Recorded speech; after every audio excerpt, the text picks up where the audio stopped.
Words About Books, Ben. It's Words About Books, Nate. And this time we're actually talking about a book. It's been a couple weeks. Yeah, and the book itself has also only been around for a couple weeks. Well, like 8. I think it came out in May, beginning of May. Really? So. Yeah, this is a brand new book. That We explains wanted why. to cover her second book after we really liked the first one. If you want to hear a really positive review and discussion of this author's book, What's the we author's, did one last what's year. the authur's name, Nate? You're dancing around. Why I was laughing is because all I can think of is Pellegrino, which is a drink. San Pellegrino, bring your best. That is a drink, yes. Do you know the name of the other book? Ande Pliego. Pliego. Yes, that is what I said. First try. And what's the other name book of the was other You're book? Fatally Invited. There you go. Which was a Patreon book. It was the judging books by their cover one where they just saw my description of the book cover, and that's what they went with. And we liked it.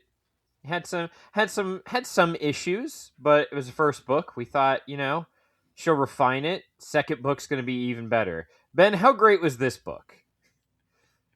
The Library After Dark, which I think we could call the Library After Dark, yeah, because everyone lies, Ben. I think in my Goodreads description, I described it as shockingly bad. Oh my god. So I wanted to give you a little background because we've done the About the Author before. Check out that previous episode Nate mentioned. But really enjoyed You Are Fatally Invited. I even my mom came into town to help with Shai's gallbladder surgery, and I lent her that book to read while we were waiting in a hospital. And the You're Fatally Invited? Yeah, You Are Fatally Invited. I lent her the book. I had the hardcover. And I lent that to her. She took it home with her. She read it in the hospital. She didn't finish it. And she was enjoying it. She asked if she could take it home. She read it at home and she really enjoyed it. And she called me and we talked about it. And so I was ready. And the Library After Dark has such a neat premise of a library of the macabre. Supposedly haunted, Ben. Supposedly haunted. With all those people dying from entirely non-haunted means. Well, you know how ghosts can shove things. Yeah. Like the ladder you're standing on. And I like that no one ever investigated that in any detail whatsoever. They're just like, yep, that's a haunted library. So we gotta clear up the first thing right off the bat. I'm sorry, but that lady, she donated a lot of money to this policeman's ball, so that case is closed. That was a ghost. Sorry. Yeah. No, so first thing right off the bat. Stop calling stuff locked room mysteries if you don't know what a locked room mystery is. Yes, that pissed me off too, because I saw the description and I was like, Ben, this is not a locked room mystery. If there are a dozen suspects in a room with access to a variety of weapons, that is not in the spirit of the locked room mystery. No. No matter how locked the room might be. And in this case, the idea behind the locked room is that the crime happened in a room that seemingly no one could have gotten into. How did it happen? Yes, that's a locked room mystery. There is a name for it. It's called a closed circle mystery, where a group of people are isolated from society at large, and only this group of people could have, one of them or many of them could have committed the murders. Well, but in fact, they go through many rooms, none of which are locked. Some of which are locked, but they're locked. It's unclear to me. Well, Ben, I want to read what you wrote to me. Okay. This book isn't a mystery. It's just a slow motion reveal. No one deduces anything. They all just eventually think their secrets and then tell them to each other. Yeah, that's what happens. That is true. Yes. Did you ever see the old episode of The Simpsons where Homer goes to Japan? Yeah, he's Mr. Sparkles. Yeah, and he just walks through all the paper walls. He doesn't have time to slide the doors open. He just walks through every wall. That's kind of what I was thinking the whole time they're in this book, where they're talking about like, well, the passage has been drywalled over, and I'm like, so trip and fall through it. Who cares? Right? Yeah. Drywall is not that sturdy or resistant to punches or like, yeah. The door is locked. Kick it. It's a rickety wooden door in an ancient library. Who cares? Yeah, they're probably going to make you pay for it, but is that really an issue right now? Or also, hey, they don't even know I'm on this tour. Don't go anywhere. Sit in the break room until somebody comes and gets you. Yeah. Why do we need to leave? Why don't we just wait till Monday? I told you, the other thing I told you was, you had this scheduled to be a 2-parter. Yeah. And if you want this to be a 2-parter, you're going to have to describe it. Because if I describe it, I'm going to skip everything that is irrelevant, which is everything before the last 4 chapters of the book. I was telling you about characters. You're like, who the fuck is that? Well, you should have. I mean, you should have said first off. Well, that's not who she really is. Spoiler alert. There's going to be spoilers for the whole book. It's going to be a much faster reveal than the book was, though. That would have to be. There was a guy who was Scottish in some sometimes. Yeah, he was Scottish sometimes. Okay. The other thing we have to talk about right off the bat, before we dive into the summary or anything, is the audiobook is borderline incompetent. If the regular book is shockingly bad, the audiobook is just unprofessional. I've said this before about other audiobooks, but any podcaster could have done this better than whoever you paid probably really good money to do this. So for whatever reason, it is a fully, well, I actually have an idea about why they did this. It's a fully voice acted full cast. Every character gets a voice actor. Now, I suspect the reason they did that is that Ande Peligrino has a penchant for multiple perspectives, all told in first person present tense, which in my opinion, I don't like first person present tense. You know this about me. I'm being attacked. Oh, they've wrapped a thing around my neck. Oh, I'm being pushed off. Oh, everything's going dark. It's the H.P. Lovecraft problem. Are you kidding me? It's really hard to take seriously when somebody narrates their own murder.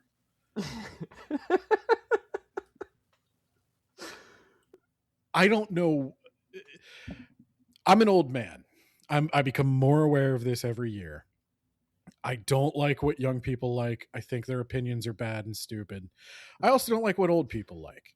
Their opinions are bad and stupid. There's a real sweet spot where things were good. It just happened to coincide with when I was about 16 to 25. And this is true. I understand. Everyone else is wrong. I understand, guys.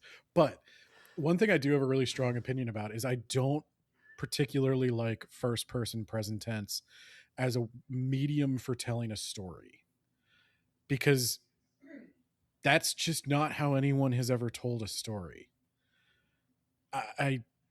No one sits down to tell somebody else a story and starts going, I walk down the street listening to. Yeah, I think the only thing that's worse is second person with like ogres, when it was like, you did this. I'm like, but I don't want to do that. Can I do something else? I don't like telling stories in the present tense because stories are not told in the present tense.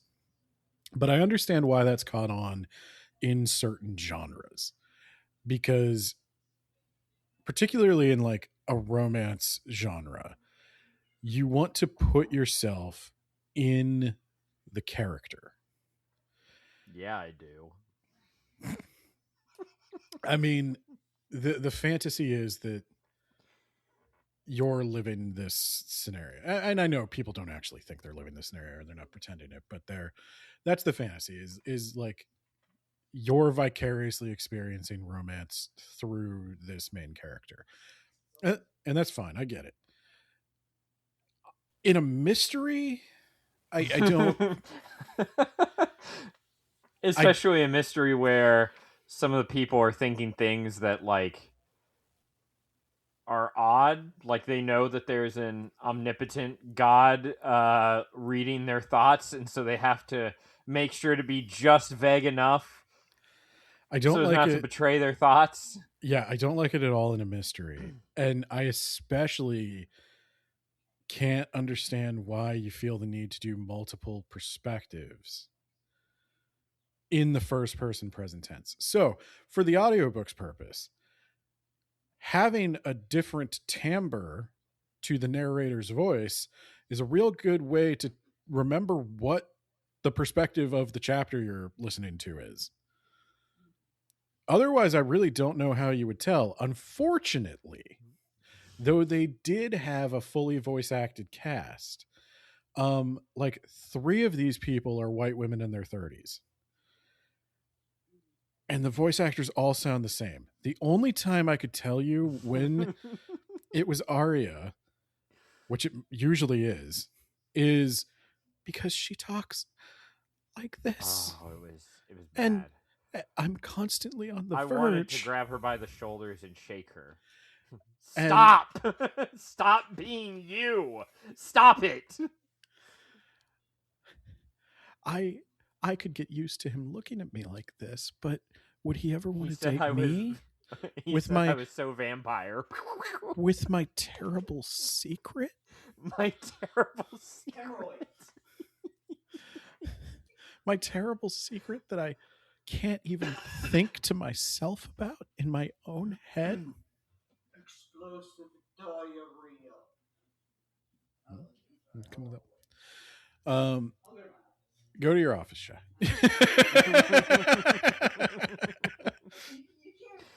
I can't set you up to say explosive diarrhea as I so clearly was doing. Shy, if you have explosive diarrhea, I don't know how the fuck you think that's a secret. Right. So, and it's not a secret.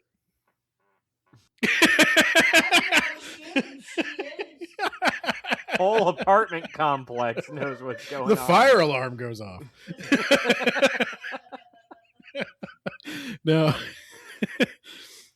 But the other way you could tell that it's Arya is there is another character named Callum who everybody else, and there's like 9 cast members, Yes. everybody else gives this man a Scottish accent except Arya, who just makes him sound like a old man. Yeah, but he's extra Scottish when it's his perspective. I thought I had missed a character. I was like, wait, when did this guy show up? When all of a sudden he comes in and it's like, it's morn. Kenny, you see the ghost? It's like suddenly this guy is replaced by just a guy with bagpipes and a kilt with the little hat. You're like, where the fuck did this guy come from? Yeah, that was fun. But like, this was the other thing too, is like 50%, at least, probably more, I think, of the chapters are from Arya's perspective. So I don't know why the whole thing is not just from Arya's perspective, because she probably got a lot of praise from her first book where it worked. It didn't work that great in the first book either. There was an issue where the old woman is like she's like planning on how she's gonna fake her death, and then she's like but she's not thinking about that at She all. thinks words that no one in that situation would think, Right. specifically to mislead the reader. And this was a criticism I had of her first book, is she's just purposely drawing out the tension for no other reason than to draw out the tension because of the way she's telling the story. The only time I saw it work so far was the murder of Roger Ackroyd, and that at least made sense because it was in the past tense and it was being done to purposely mislead. But it was one guy's perspective. Yes, it was one guy's perspective, and he was purposefully misleading you.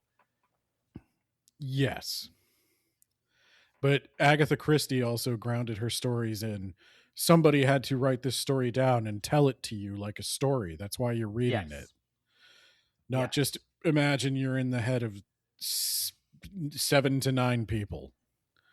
Yeah, because it didn't even work so well in the Soldier Island one, where no, the judge has the an murderer shows up. Too. Yeah, exactly. Yeah. He shows up and he's not thinking about how he's about to kill all these people. Yeah. So I don't like that structure for this book, and that probably colors the choices the audiobook had to make. But the voice actress for Arya, I don't know if it was direction or choices or if she can't do a Scottish accent, but I feel like that was required for the part. Terrible. Like, I don't mean to offend anyone, but like the whole notion that like, would you want to talk to a woman on the verge of tears for 10 hours? It does feel like she is on the verge of tears the entire time. Then why would you? That's not a pleasant audiobook experience. I'm sorry. And the like, another key thing that's going to develop as you tell the story is there's no story. There's no plot. I'm actually a little confused on how some stuff happened that's kind of important to how the whole thing was set up. I think I know how it all happened, but like, okay, the way the story works is there's the set piece, the library. The library and the Dark Hearth Tales are obviously the core of this book. This is what the whole thing is based around. She must really like the profession of writing. Because her first book was about a writer's retreat, and now we're talking about a library. They all do. That's such a thing in modern novels. I mean, it's always been to some extent, but like Stephen King started that. Stephen. My character is a writer with an alcohol problem. Shocking, Stephen. Yeah. Does he also do cocaine? In the 80s, he did. In the 80s, they all did cocaine.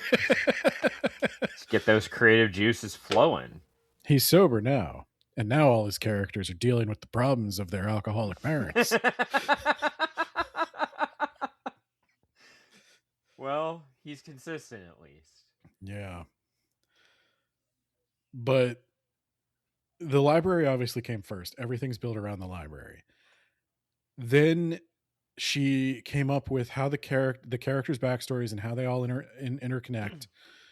And then she realized she had to write the book, and it was due next week. So, oh Jesus! I'm serious, dude. Is there any way you can explain this other than it was rushed? There's a story here. I can explain it in the sense that she had a book idea she had been thinking of for a really long time, and she had a lot of ideas, and she put all those into the first book, and then the publisher was like, "That did great. We want another one," and she was like, "It's due next week." Oh boy! That's the thing. This needed 2 more drafts. If it was ever going to work, it needs like a page 1 rewrite. This is fine for a first draft. You got all the ideas on the page. Now we need another draft to make it look like you knew what you were doing the whole time. Yeah. Again, when we get to some points in the story, I'm going to have to ask you what? The first entire part of the book, it took me the better part of a week to get through the first 5 chapters because they are literally just Arya going, Oh, I like the way he looks at me, but I have such a dark secret and a troubled past. I don't know if I can be with anyone. But oh, I could get used to him looking at me like that. But oh, I it hurts me how much I want those lips to wrap around mine. But oh, my dark past. But oh, he got me that book. Any other person would like that book, but my dark past is associated with that book. If only I could think more in detail about what that dark past was, but I can't because his eyes, oh God, I could get used to them looking at me. And it just goes on and on and on like that for chapters because she has no plot. It's just, we're just filling pages with like wishy-washy, like writing in my diary, romance, like 16-year-old girl writing in his diary level romance. That's what this is. But she's 30. She is 30. That was a little strange to me. Still working on that master's. I felt a little more put together at 30. So, I mean, to be fair, that is just through my own subjective lens, but like I don't know anyone who's still getting their master's in library science at 30. It would make sense if she went back to school, but she clearly didn't. well, she doesn't have to because she's set for life now. So, just remember, kids, if you are constantly on the verge of tears and you've got nothing going on in your life, hope that grandma dies and leaves you a lot of money. Most of our generation's retirement plan. Yeah. Get that wealth transfer in early. Yeah. Yeah. So I guess these are my key gripes about the book. Why don't you start doing the summary?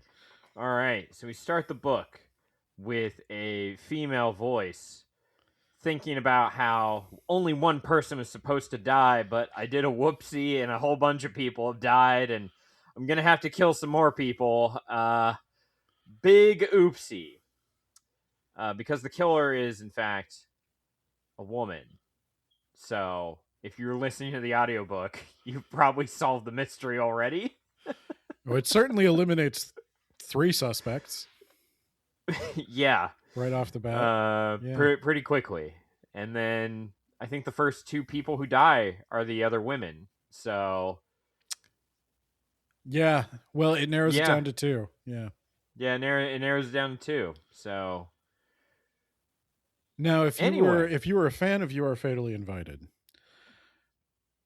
I just want to wonder, do you really like old women who run a futuristic but isolated mansion/museum? Do you really like a serial killer but female? Do you really like a main character with an estranged sister but not biological relationship with one of the other characters that is a secret until the end? This is all starting to sound what about a doe-eyed idiot familiar. cop boyfriend? I was trying to remember what that guy was in You're Fatally Invited. He was a writer, but he also used to be a cop. Yeah. Interesting. Yeah, she kind of leaned heavily on the same beats. We need this new book and it's due. I can't think of any other explanation for this. Well, so we know the killer is a woman. We know she didn't intend to kill most of the people. And so did a whoopsie. I'll be real with you. I didn't realize that character. It's voiced by the person who voices her then, right? I think it is. Because it's definitely a woman's voice. I'd have to go back and listen to be sure. Yeah. But I think it's the same voice actor who does the actual character, who does this mystery person at the beginning of the book who did some whoopsie murders. That explains why the voice actress is going to such great lengths to make the characters seem like 13 in the chapters. She's very like, well, I don't want to give away who it is yet. You got to come along on the journey. Okay, I mean, we continue. did kind of already give it away, but yeah. So we learn a bit about the Library of Death because people have mysteriously died at this library. Big Also- mysteries like who pushed the ladder I was standing on. Also, they have a lot of books that are just straight up toxic to the touch. Yeah, they have books with arsenic. They have wallpaper with arsenic. They have a room that is sealed off so that oxygen does not get in there and destroy the manuscripts. I'm gonna be that one guy, just say like, let's just digitize it, put it on my Kindle, like, you know. You walk into my library, it's just a Kindle. You know, the interesting thing too is, I guess it really depends, but it seemed like all the texts that they interact with are not actually even that old. All the texts that they interact with are from like the 1800s. Well, yeah, that's old then. That's as old as I'm willing to get. Well, I mean, like they mentioned having hermetically sealed rooms and stuff, and working with bone tools. And I know all of that actually happens, but the theme of the library is dark and macabre books. Yeah. So they also have books that are bound And they in were human able to skin. fill a gigantic library with that. The biggest collection ever, I think? Question mark. Well, it's a city block in New York. They bought an Damn. entire city block, tore down all the buildings, and built a giant library the size of a city block. So it's pretty big. But they also have books bound in human skin, which I know exist. There are several of them. Can I check that out, though? No, but you Okay. can make an appointment to read it. I'll pass. I think the most interesting thing about that is the human skin. I can't imagine there's a whole lot of interesting stuff inside. Also, yeah, I think it's just Can bound. I even read it?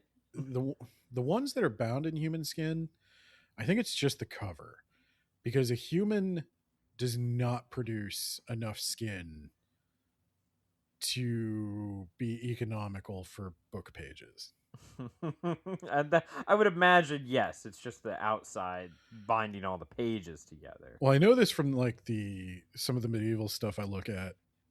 A calf will get you about 4 pages of What about vellum. a whole cow? Not good for writing on. Damn. Yeah, you want supple young skin.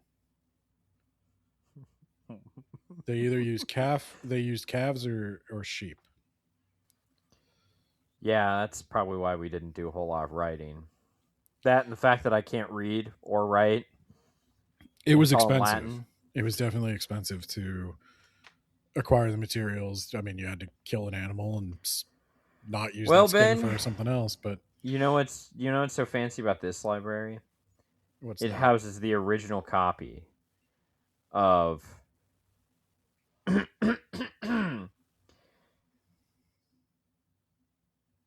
Dark Fairy Tale book. I actually forgot to write it down.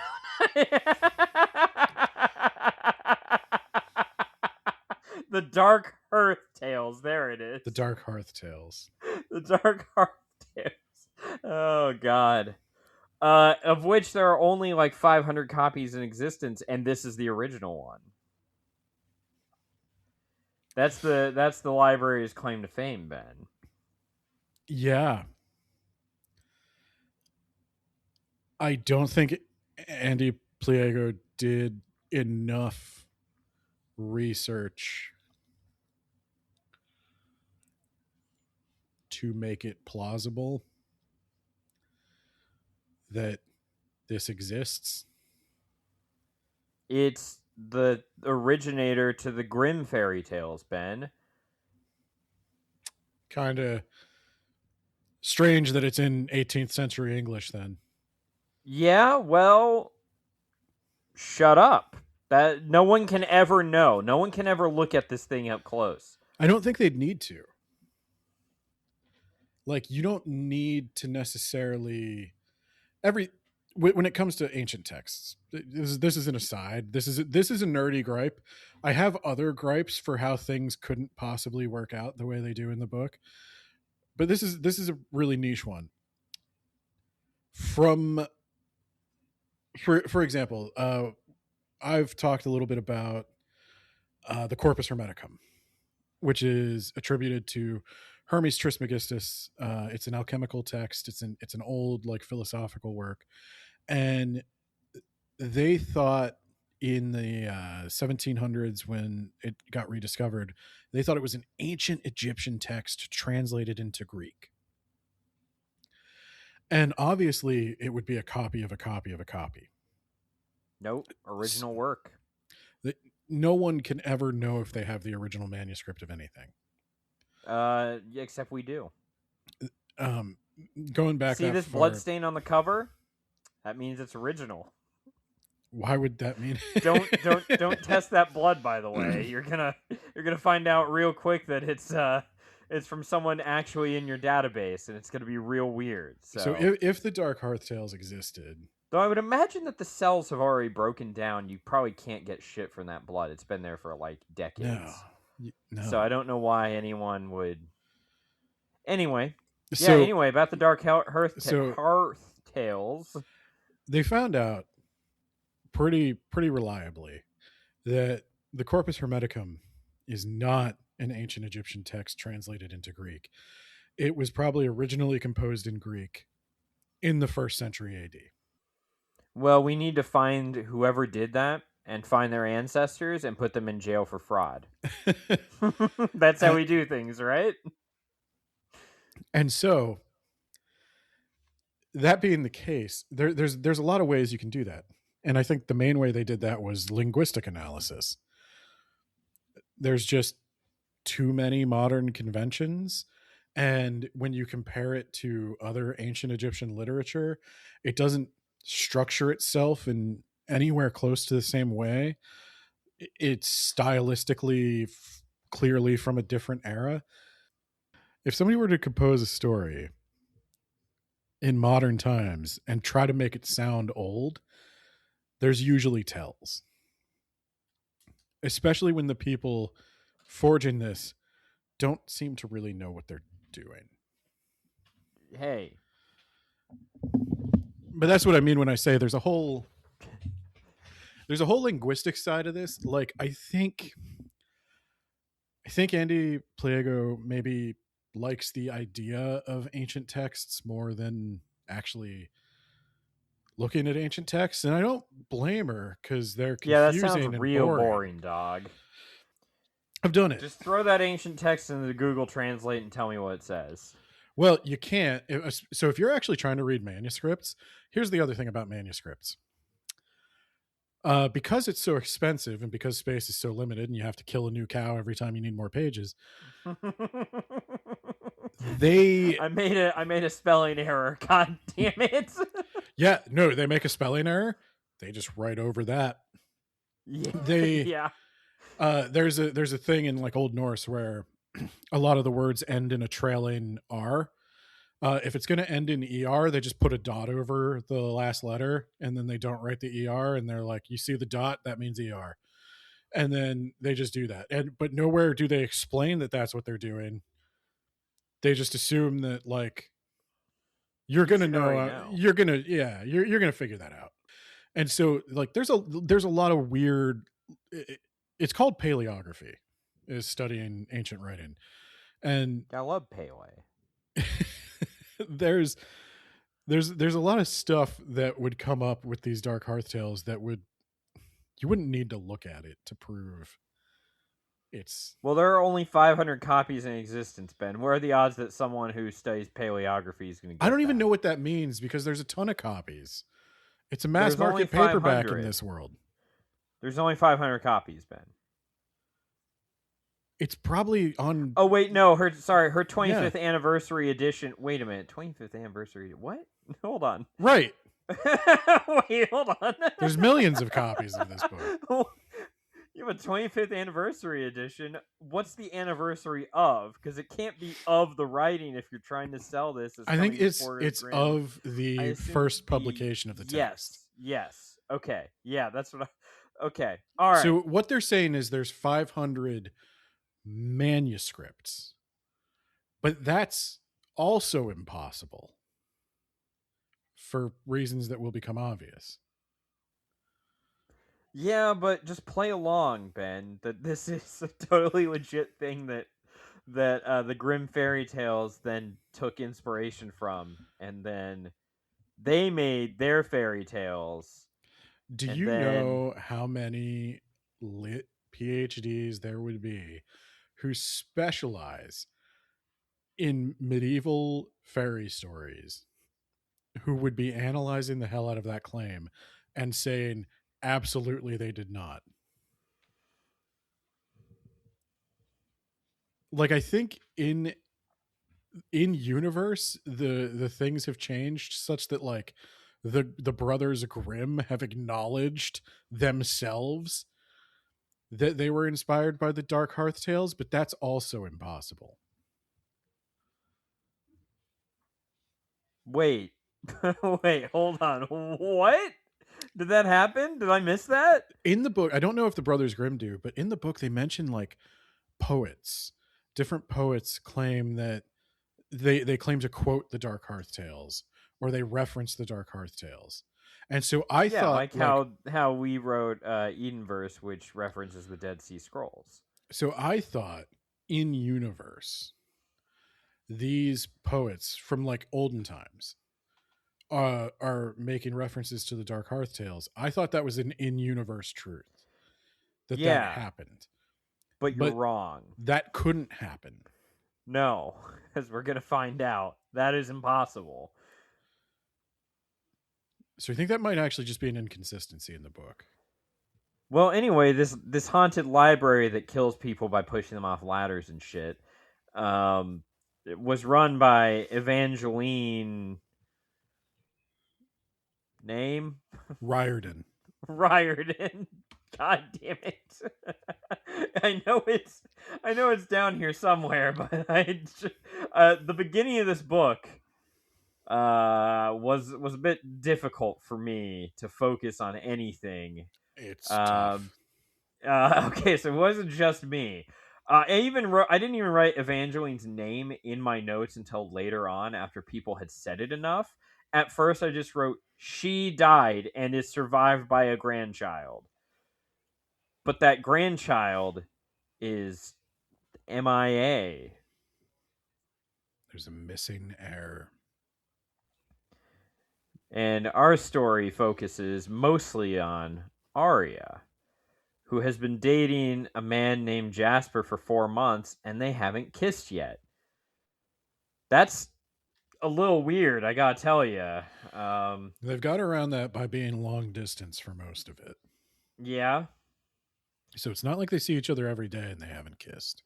And they haven't kissed, but they're meeting up, and he gives her a 25th anniversary edition of the Dark Hearth Tales. This edition only has 500 known copies and is worth a lot of money. Yes.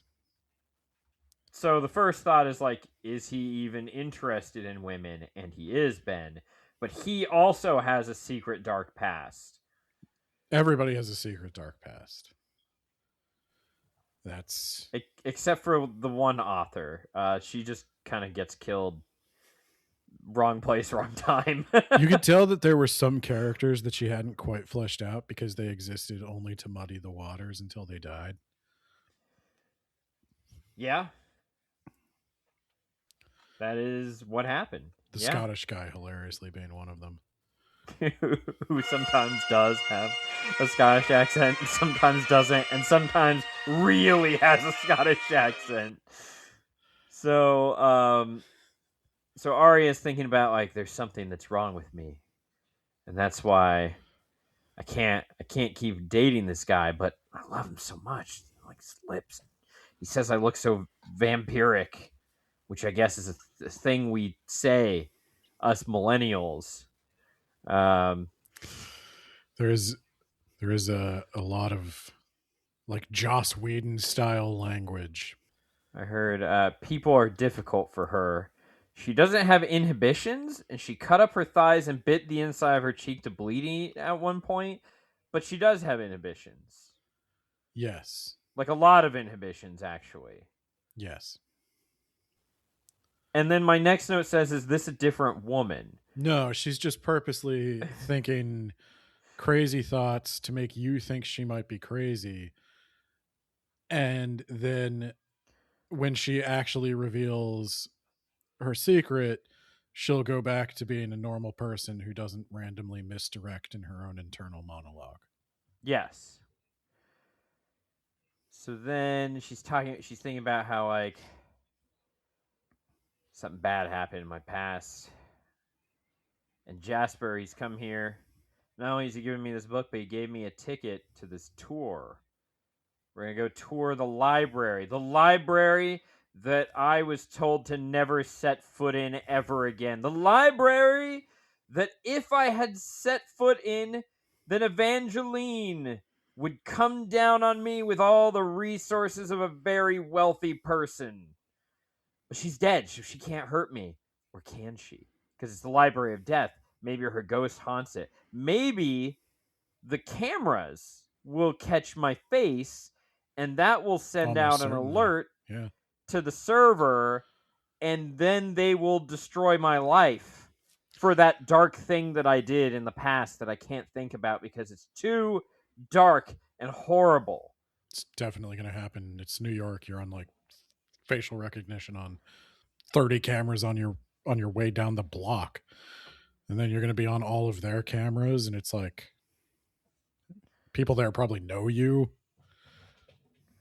The library is a scary building, and she's scared of it, is how I summarize this section with my notes. It used to be a mental hospital. Wait, it did? Part of it. Okay. That was one of the many buildings they tore down. It's like, oh, okay. Well, then it wasn't a mental hospital. They tore it down, and then they put something else over it. Or maybe they linked the buildings together. I don't know. That's what you need. You want your library attached to an old-fashioned asylum. It's like that Thief level where it was an orphanage, and then they also made it an asylum. Well, again, I want to talk about. There's some confusing dates here, right? Because the book literally takes place in 2025. So my grandmother is on the old side, almost 100. And that puts her back in the 1920s when she was, born. And that's not crazy long ago relative to the changes in society. Like, they had electricity and stuff, not everywhere, but they were working on it. But they make it seem like Evangeline has been around since the mid 1800s or something. And no.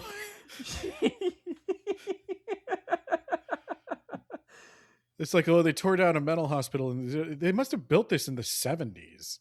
I don't fully understand.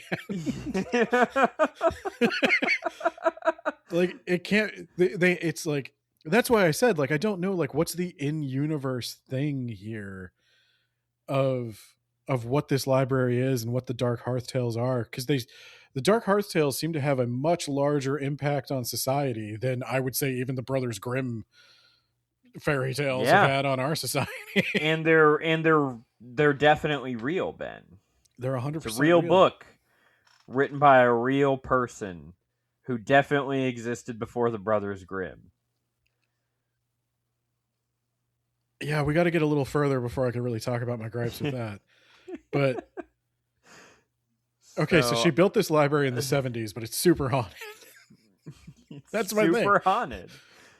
I guess Yeah. one of the buildings is a mental hospital, and crazy people are uncomfortable to be around. Maybe so- she's thinking of like her own grandparents, which were probably born in like the 30s. But then the timeline is messed up because, no.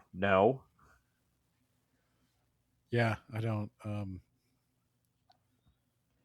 We go on. So there's a creepy All right. library, the Daedalus It's library. creepy library, yep. And I said her name is Aria, I guess. She's really dramatic.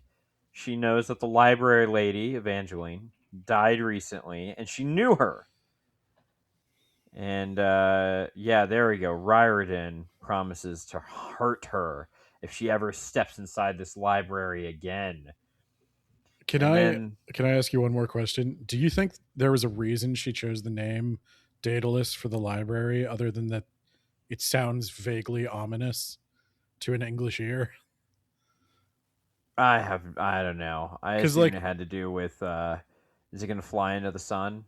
Oh, do you think do you think she actually referenced the myth, or do you think she just looked for a creepy word? I don't know. Didn't want to lean all the way into it and call it. Maybe like she was the playing Arkham Deus library. Ex. She was playing Deus Ex, and the AI in that is Daedalus, and she's like, "Well, I like this AI." But see, that makes sense because like Daedalus made stuff. Daedalus wasn't like a book guy; he was a craftsman. He was a smith. Yeah. And I don't think he's even really associated with writing or literature.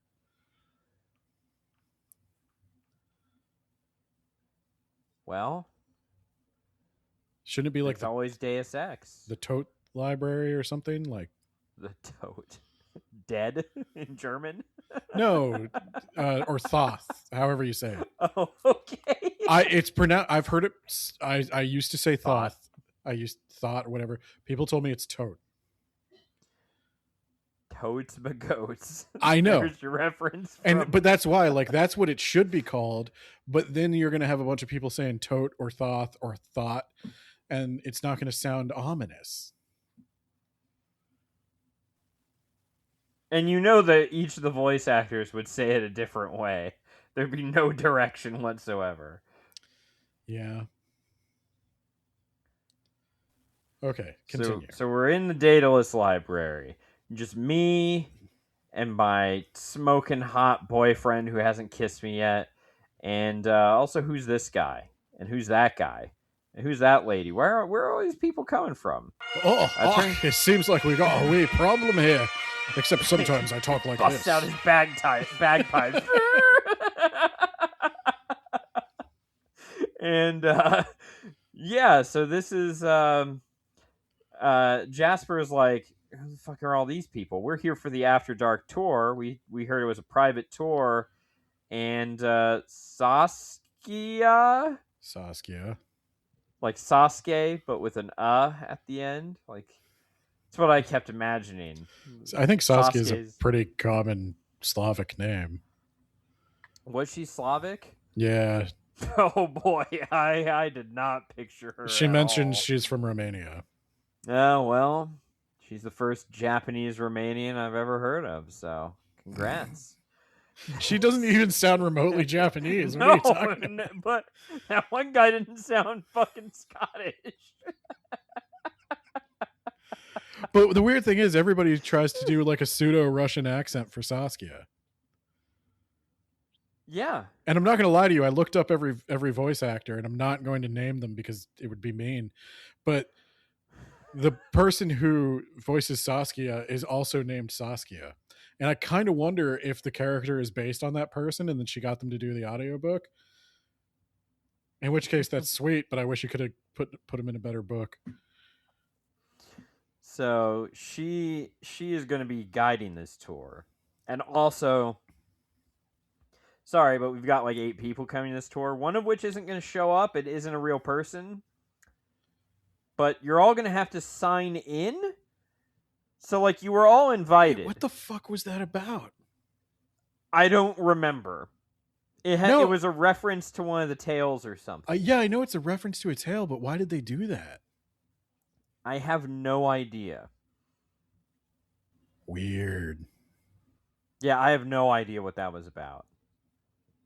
I think that really only exists to serve as a jumping off point for that story. Because there's no other reason it would get in brought up. between every part, there is a chapter that goes over the tales, and not gonna lie, I started skipping those. I was like, I do not have the attention span to pay to this. I'm sure that a huge fan is gonna comb through and figure out how it relates to the story, but I don't care. The stories, what I gathered from the Dark Hearth Tales is, I think the Dark Hearth Tales are loosely interconnected. They're in the same sort of universe, and the characters are kind of like maybe there's like even shared characters. I'm not sure, which is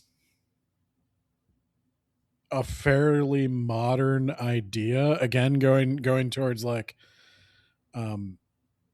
it did not inspire the Brothers Grimm, because that's not how the Grimm's fairy tales work. And also, none of these stories kind of like even really resemble the way the Brothers Grimm tales go. It's almost like these stories were trying to take off from the Brothers Grimm, and were also written hundred years later.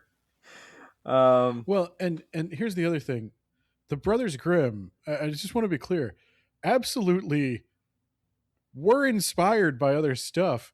They're not the originators of all these stories. Nope, they definitely are. They no, actually, they're not, because the Dark Hearth Tales are. These are all like folk tales that the Brothers Grimm compiled. And so they all come from like different. They're all European, but they all come from like different places. Yeah. So we've got Wes Martinez, who at first I could not realize if he was Wes Green or Wes Martinez, but no, it's Colin Green, who is the man with the bagpipes. Wes Martinez, a prep school teacher. Ruth Howard, but Howard is not her real last name. But she's going to sign it kind of like smudgy. She has a dark secret in that she is a nurse. The darkest of all secrets. We've got Michelle something. She is a Hugo Award-winning novelist, but not a Wabi Award-winning. So does it really matter? Does it really count? I don't think it does. John Bierce is better than Michelle. So Ande Pliego is going to kill 2 podcasters in her next novel. Well, as long as you have me slowly think about how I'm being killed, and like, oh God, that's a knife. Oh, it's sticking into me. Oh God, I'm dying. I want you to have me thinking about how I'm dying, and then he interrupts me. There you go. Perfect. Hey, you're dying, bro. Shut the fuck up. I'm a nurse. I know that. I don't want Ben to panic, but that's a fatal wound. You don't come back from that. He's going to be fading to black anytime now. Yeah. So Ruth is here to look for evidence of something. And let's see. Do you remember what, or do you want me? Or you? Oh no, Okay. I'll reveal it slowly, as the book intends. Yeah, but it would be weird if Ruth knew why she was going there and just mentioned it. She is a herself. nurse who was tasked with keeping, Evangeline. Scroll up. Evangeline alive, but she failed. Now, Evangeline. She was in hospice. Was on hospice? Yeah. You're not there to live forever. That is it's called end of life care.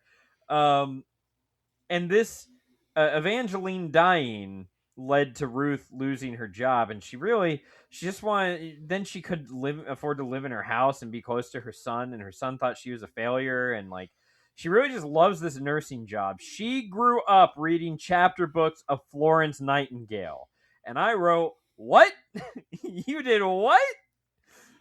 One day when I grow up, I want to watch people die.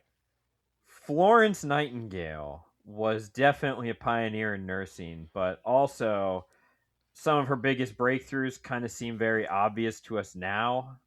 Like, it's really hard to recover when your environment is full of literal shit. Maybe we should clean that and get some sunlight in here. I don't know of any child who's going to read chapter books on Florence Nightingale and then also be like, I want to be a nurse when I grow up. But whatever. Ruth, you do you. You're not going to be around much longer. Let's see. So, okay, yeah. So this is why this just goes on for a while. They finally depart on this tour that we have been everyone has been thinking about, how like, oh, I'm back here again, or I'm here for the first time, but I need to look for a thing, or I need to do something. That's not my real name, but I put my name down and I gotta just sign in. And then the elevator falls. And it crashes on a very specific floor because it sounds like it doesn't go all the way to the bottom. Yeah, well, I mean, they don't die. Also, How'd you rig the elevator to fall? yeah, and who did that? I don't actually know who did that. Well, it could only be one person, and I don't know how they have access to it. Well, I don't know, though, because it could be like 3 people, because a different person sabotages the electricity. Oh, that's true. So why did anyone do these things? How do you rig an elevator to fall? And then how do you not die from a several story fall with other people? Well, imagine like no one is even seriously injured. This is weird. I actually know about this. Elevators have braking systems. Yes. Yeah, they don't fall. They're not just suspended by one cable that you can. It is a problem I have with the Matrix. Elevators are not just suspended by one cable that some idiot with a handgun can shoot apart, and then they fall to the bottom of the building. They have like mechanical braking systems that prevent. Yeah, you have to sabotage a lot of things in order to get an elevator to truly fall. Yeah, but the elevator falls because I don't know. Because we need the plot to start. It has been forever, and the plot hasn't started. We need to start getting people killed, Ben. Also, they're 4 stories underground at some point. And I gotta wonder, in New York City, how deep can you go underground? I can answer your question, Ben. Evangeline is rich, so checkmate. Did you ever think about that? Big smart guy.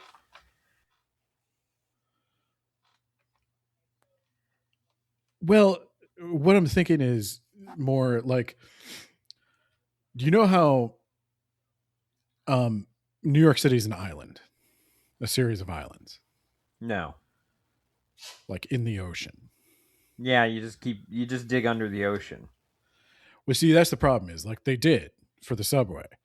And the subway, if they don't constantly pump water out of it, would just flood. So yeah, well, this what is I'm saying library, is, if you're building subway, your hermetically sealed rooms 4 stories under the ocean, right? Like, I don't know. I question. Why are you questioning things? Why can't you just be happy? I don't know. I mean, that you're hitting a nail on the head there, Nate. Why can't I just be happy? So we're gonna go retire to the lounge after our elevator crash. We're all gonna go hang out in the lounge, but Jasper is gonna start making out with her in another room. He's trying to do something, and I don't remember what he's trying to do here, Well, but she wants to leave. oh yeah, obviously, I would also want to leave if I fell down an elevator shaft. And I they think had a I'd be like, bet. I'm done. They had a bet that whoever finds the first secret passage would get a prize of their choosing. And it was a random weird thing for Jasper to say, because it almost seems like she's like, wait, how did he know that there were secret passages? We didn't tell anybody about the secret passages back when I was here, before my dark secret happened. Not And your dark secret. it's weird how I keep dancing around it like it's never in my thoughts at all. So before my dark secret happened, when I was roaming these halls and ducking into secret passageways, I mean, I could find a secret passageway, no problem. But like, it's weird that Jasper even knows about these, let alone is daring me to find one. Almost as if that's the entire reason he brought me here. Yeah. And Jasper, she finds one, and she's like, "I want my prize." And she does some joke stuff, like he's gonna have to sing in Times Square or something. But then she's like, "Or you can mac on me." Blow me. And Jasper's like, "Oh God, if God. if I don't," literally, I think they interrupt this chapter to take He the has time a to chapter say, where he just says "Chapter, shit. shit." It's I right wrote after that down. It's right after he There's- kisses her, and he kisses her, and she describes it. There's tongue. She kisses him. He kisses back. There's a little push and pull going on there. A little who's got the superior neck strength contest. And I guess all that to say, it's hot. You know. Yeah. I had to tense my neck muscles lest I cede ground to his passion.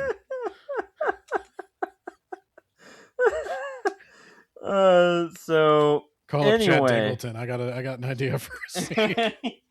as they are doing this, the nurse has stolen a key card. Because everyone here steals shit or sabotages shit. That's just kind of their thing. Oh boy, does she ever plot to steal that key card for 20 pages.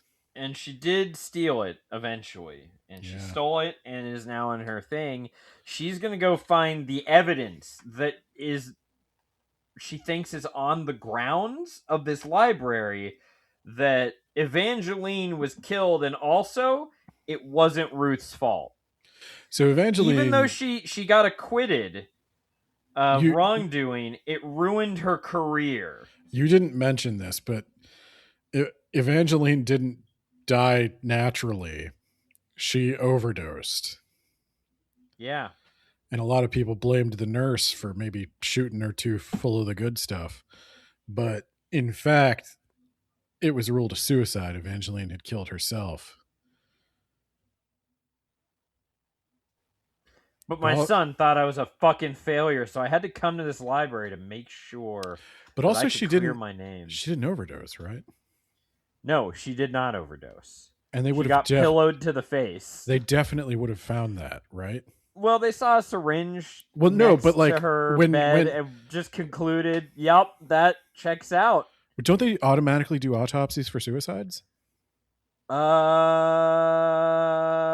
was really old, Ben. So, But like, wouldn't there be like outward signs of a struggle, of someone put a pillow over her head and held it down until she stopped moving? Like if you asphyxiate, and that she had like blue lips. Yeah. Her face was a bit bluer than you would expect a corpse that just overdosed on. Yeah, like, I don't know, blood vessels burst or something. I don't know. But you would think, like, if a very rich old woman dies and foul play is suspected, right? Because apparently the lady was acquitted, right? Or something. She was acquitted, but her career is over. Oh, no, I don't think she went to trial. I think they published newspaper articles about her. And that ended her career. But My thing is, that was another thing. If very Yeah, I'm rich, gonna go ahead and sue you for you libel know, or slander. like if Elvira Musk dies, and there's some hint of suspicion, like we're gonna investigate the nurse or whatever, autopsy. Like, wouldn't that just be an automatic autopsy? And they're gonna find like, oh, she didn't overdose. In fact, she's got a big pillow mark over her head, and in a fact, big indentation. many of the loose pills are still stuck in her throat. She didn't even. Somebody just clearly. I thought there was a. Oh, there was a syringe. Yeah, yeah. And it turns out like all the heroin just sort of gelled in her upper arm. Nothing was even pumping this. Like, I mean, I feel like it's not airtight, is what I'm saying. You know. She's really obsessed about the fucking cameras. But there's so much non-camera evidence here. I love the idea that like 100-year-old woman is found with like rubber tubing wrapped around her arm and a needle in her vein. like like Kurt Cobain or something. And that have you ever tried to stick an old person in yeah, it's not easy. Yeah, I was gonna say, you think she's just like, oh yeah. I'm wondering if they were just doing it through the IV and they were saying that they shot more. That was my thought, because my family seems to think my grandmother overdosed my grandfather. So it's a hell of a thing to think. Yeah, but he was also on hospice, and we were also just like, natural causes, done. Well. So, oh yeah, the tour also started with Saskia saying something like, "Who believes in ghosts? Haha! Well, after this tour, some people believe in ghosts more." We never see a single supernatural thing, do we? Not even close. Something that even looks supernatural. No one even claims to see orbs of light or Bigfoot. So, what are we even doing here? No, it's at least 2 people died just because they ran face first into an obvious weapon.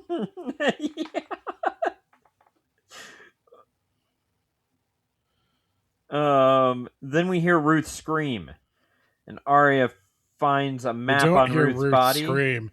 We hear what sounds like an animal in the hallway growling, but it's not. It's an old woman choking her lungs up. And Ruth stumbles in, and her fingers are all turning black, and I don't know if we ever really decided what that was from. And she's just coughing and coughing and coughing, and stuff's coming up, and like blood's coming up, and they're like, "Oh my god, what is this?" I don't think we actually ever know what Ruth got hit with. We're supposed to read the fable, and that will tell you what it was, Ben, because it was related to one of the fables. Well, the fable, okay, in the fable, the person's covered with soot. Well, there you go. She got sooted. That's the black hands, Ben. That does not do this. It's thematic. It's thematic, and you're wrong. So somebody poisoned her, even though the person who poisoned her 100% couldn't have poisoned her because she is otherwise occupied. Yeah, she was with a group of people talking at the lounge at the time. So I can only assume Ruth opened a door and like a bucket of poison fell on her. Anthrax. A bucket of poison. You laugh, but that's how some of these deaths go. And on her way out, she stepped on a rake and it hit her right in the head. So she's dying on the ground, and she's like, "My name isn't really Ruth Howard," and they're like, "We didn't know your name."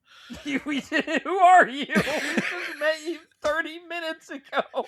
My real name is Ruth was a nurse, and I was a nurse, and I was Evangeline's nurse. And she did not commit suicide. She was murdered, not by me, importantly. And I was here to clear my good name. that wasn't published in the papers, but everybody knew. Everybody knew it was me, Ruth. Say it with me, my last name, guys. Come on. And then everybody's like, Was then she coughs up what looks like coffee grounds and dies. and Arya finds Ruth's map of the library and a big circle around record room. And underneath that is written, "I'm gonna find my answers in here." Oh God. and I'm what record could possibly have been in this library that would prove she didn't. She was murdered. Didn't kill Evangeline, and Evangeline was killed by someone else. Maybe she's hoping to find like a health pack and a suspiciously elaborate journal. There's another syringe in here that matches the syringe in my house. What the fuck? Shockingly bad, this book. Shockingly bad. Oh God. It's not like, fortunately we've been doing words about books long enough for me to say this doesn't number among the worst books we've ever read, because those are now sufficiently just morally offensive. Yeah, O.J. Simpson, for example. O.J. Simpson, only on the Patreon, only ever going to be on the Patreon. But this is up there. And Arya is thinking... Oh, go on. No, I was going to say, I was comparing this like routinely to like, this is a Ready Player 2 level rush job. Oh, God. I mean, it does not work. But yeah, so go on. Sorry. So Arya is terrified that Evangeline maybe said something to this nurse, and that'll put Arya in prison because she has a dark past and a dark secret. And also everyone talks about this vomit that Ruth is coughing up, like in great detail, and people are like, what does that mean? Maybe she was allergic to something. What could have done this? Someone is like, it's a malevolent entity. I think that was a Scottish guy. It was a malevolent entity that did this. It was It's ghosts. hard to know. Scotch egg, what did it? What would Gimli say? Boromir's dead.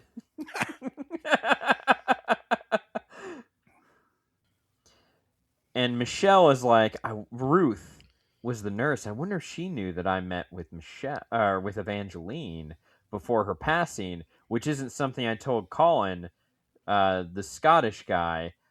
And I'm sorry, I don't really know Colin, do I? Like, the book almost seems like we're friends, but like... Michelle and Colin are all but dating. Oh, they did? Okay. All right. I think they're literally described as canoodling. Okay. Good for them.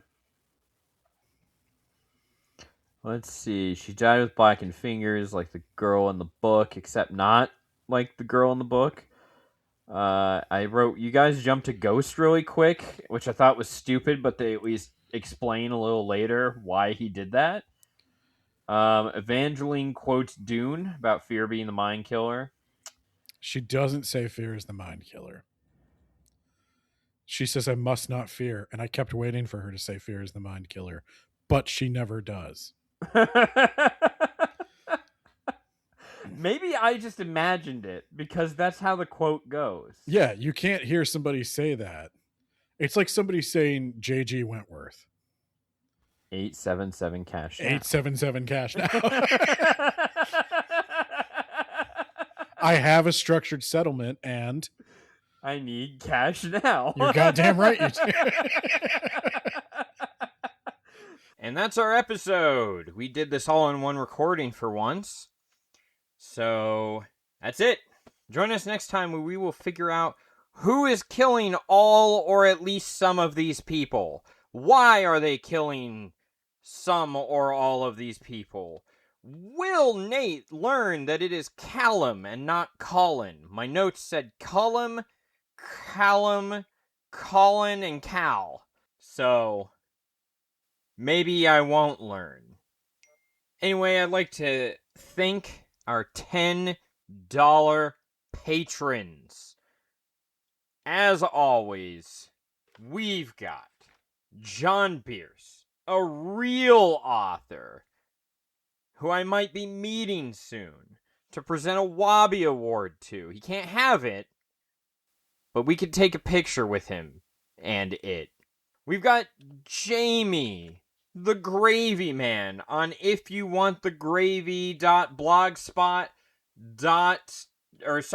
wordpress.com. If you want thegravy.wordpress.com. First try. And you got Isekai Sensei Sama from That Time I Got Reincarnated in the Same World as Anime Podcaster. Podcast is a library and the concept of reading an isekai.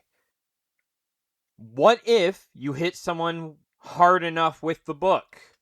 Does it make that more of an isekai? Does it make it less? We got Shy, Spooky Shy, Shy with a Y, over on TikTok, and also doing comedy. And then, last but certainly not least, we've got Jacob Lansky doing whatever the fuck he wants. Motherfucker. Alright.